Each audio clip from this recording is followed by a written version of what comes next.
Here are the 11 types of people you should avoid helping. Marcus Aurelius once wrote, "Waste no more time arguing about what a good man should be. Be one." To truly be good, one must discern when to lend support and when to hold back. Even the gods do not squander their power on those undeserving. Here, we delve into 11 types of individuals you should refrain from helping, not out of cruelty, but because genuine compassion sometimes requires restraint. 1. The perpetual victim. Some people endlessly dwell on their misfortunes. To them, life is a continuous stream of injustices inflicted by others or fate itself.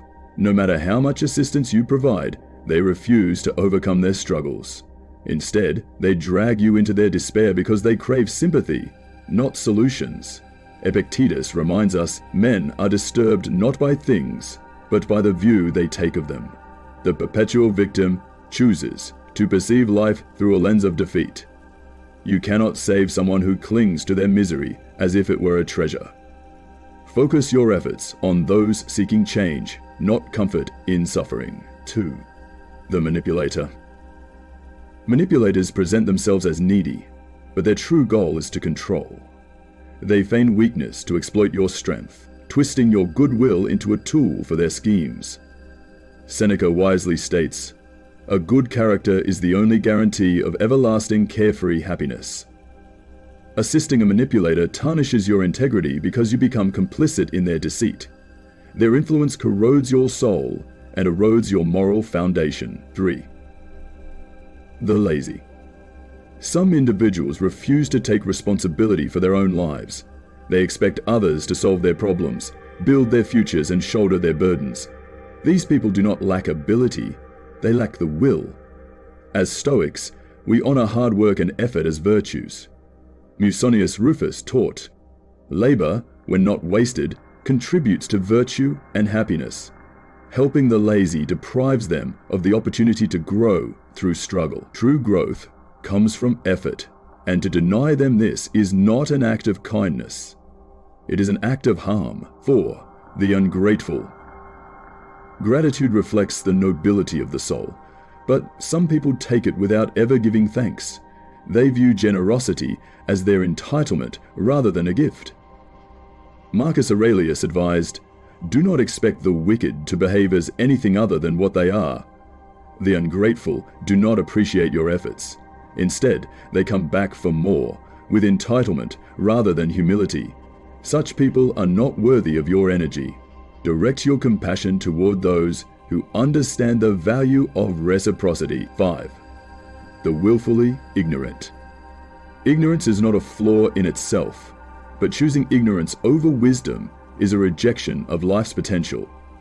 These individuals deliberately shut their ears to truth and reject reason. They prefer to remain in darkness, untouched by enlightenment. Seneca observed, "While we teach, we learn." Yet trying to teach the willfully ignorant is like speaking into a void. Your energy is better spent on those who seek knowledge, for they are the fertile ground where wisdom takes root. 6. The resentful. Resentful individuals twist kindness into bitterness. They cannot celebrate others' success and perceive your help as threatening their fragile sense of self. Their hearts, weighed down by envy, turn your goodwill into fuel for their dissatisfaction. Seneca wrote, "You must live for another if you wish to live for yourself." Living for the resentful invites their negativity into your life. They do not value your aid. Instead, they resent your strength. True compassion lies in focusing on those who aim to rise, not those who seek to pull others down. Let's celebrate the winning together. 7. The reckless. Reckless individuals act without consideration for the consequences of their behavior. They plunge into chaos and drag others down with them. No matter how often you assist them, they revert to their destructive habits. Marcus Aurelius noted, "What stands in the way becomes the way." Shielding the reckless from their obstacles prevents them from learning vital lessons. True compassion allows them to face the outcomes of their choices, enabling growth through adversity. 8. The self-destructive.